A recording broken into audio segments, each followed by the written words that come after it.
Now you'll be hearing from Dr. Tara Da Silva about the science behind this project. Thanks, Phil.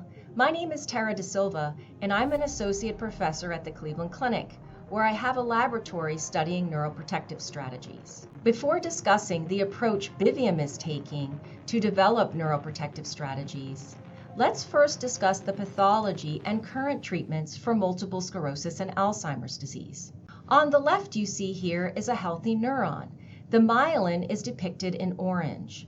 The myelin protects the axon and also allows the nerve impulse to travel down the neuron efficiently so neurotransmitters can be released to communicate with neighboring neurons.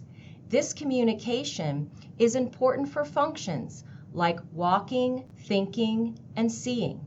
In multiple sclerosis, for some reason, the immune system mistakenly attacks the myelin sheath, depicted here on the right, causing damage to the neuron and interrupting the communication between the brain and body.